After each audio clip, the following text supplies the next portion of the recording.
Hello मैत्रिणींनो, अन्नपूर्णा किचनमध्ये तुमचं खूप खूप स्वागत.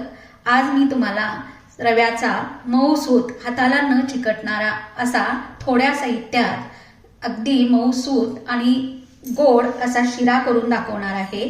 त्यासाठी लागणारं साहित्य आहे 1 वाटी रवा, अर्धी वाटी साखर, 4 बदाम तुकडे करून घेतलेत, 4 काजू तुकडे करून घेतलेत, 7 ते 8 मनुके, 7 ते 8 चेरी, 2 वेलची चुरा करून घेतलेत, चिमूटभर खायचा केशरी कलर आणि गाईचं किंवा तुमच्याकडे जे अवेलेबल असेल ते तूप.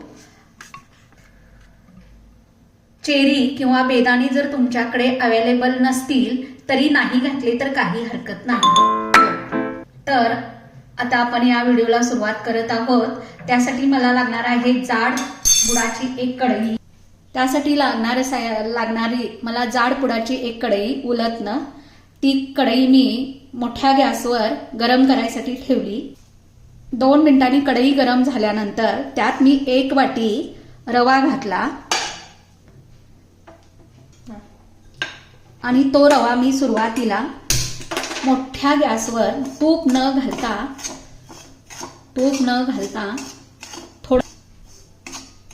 हा रवा मी तूप न घालता मोठ्या गॅसवर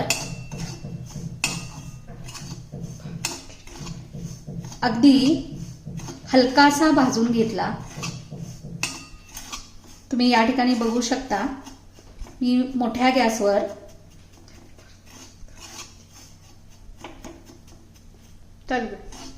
थोडासा गरा भाजल्यानंतर मी त्यामध्ये तूप घालत आहे.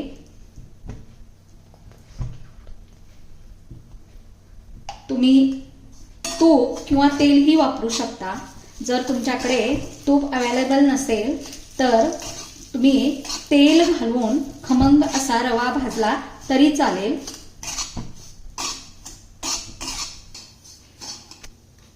बघा आता शिरा लालसर रंगावर भाजायला लागलेला आहे. थोडा थोडा कलर दिसतो आहे. अजून 1-2 मिनिटं त्याला आपण चांगला भाजून घेऊया. रवा जेवढा आपण चांगला भाजू तेवढा तो मोकळा आणि मऊ होतो. या ठिकाणी मीडियम गॅसवर मी हा रवा भाजत आहे. हा रवा आता एकदम लालसर रंगावर भाजलेला आहे. या ठिकाणी मैत्रिणींनो, एक गोष्ट लक्षात ठेवा, जेव्हा आपण रवा भाजतो तेव्हा तो एकसारखा उलटण्याने हलवत राहायला लागतो, नाहीतर खाली लागण्याची शक्यता असते. आता बघू शकता हा छान गुलाबी रंगावर भाजलेला आहे. आता त्यामध्ये मी चवीनुसार साखर घालत आहे.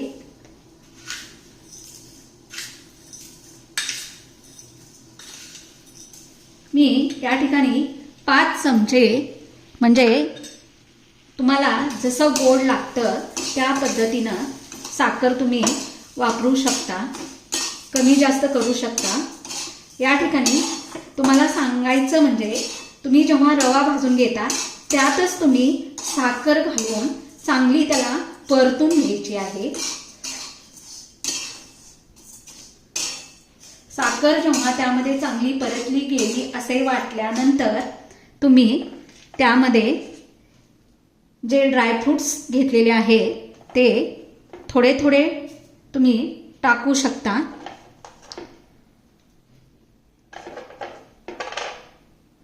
वेलची,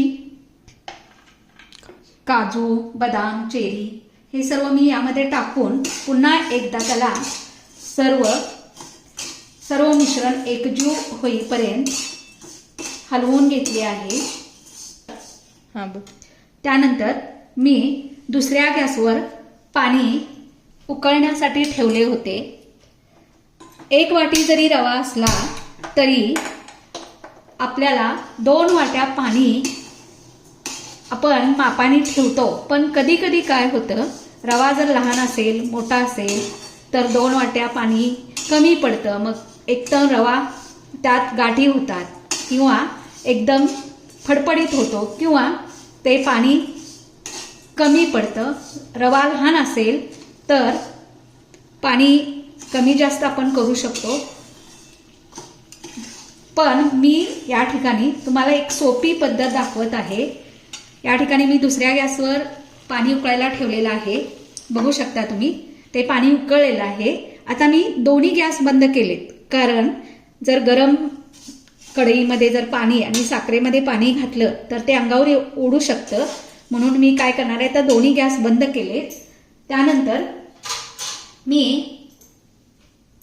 या ठिकाणी जो कलर घेतलेला होता, केशरी रंगाचा कलर, तो मी या ठिकाणी घालत आहे, याच्यामध्ये घातलेला आहे. त्यानंतर हे जी वाटी आहे ते पाणी त्यात करते आहे. आता कलर घातल्यानंतर सुद्धा आपल्याला हा रवा एकजीव होईपर्यंत परतून घ्यायचा. त्यानंतर मी जे उकळलेलं पाणी आहे ते मी या रव्यामध्ये घालते आहे. बघू शकता तुम्ही इकडे मी गॅस बंद केलेला आहे आणि एवढं पाणी अंदाजे घालायचं आहे की हे कंप्लीट पातळ व्हायला पाहिजे. त्यानंतर आपण गॅस चालू करायचा आहे. पातळ होईपर्यंत पाणी घालायचं आणि त्यानंतर मंद गॅसवर या शिऱ्याला झाकून 5 मिनिटं वाफ द्यायची आहे मंद गॅसवर. 5 मिनिटानंतर आपण थोडंसं झाकण काढून तो शिरा खालीवर करून घ्यायचा आहे. बघा तुम्ही बघू शकता हा एकदम मोकळा असा व्हायला लागलेला आहे. पण अजून आपल्याला थोडा वेळ त्याला गॅसवर असाच झाकून ठेवायचा आहे, म्हणजे एकदम मोकळा असा शिरा होतो. आता आपण त्यावरचं झाकण काढून शिरा मोकळा झाला आहे की नाही ते पाहणार आहोत.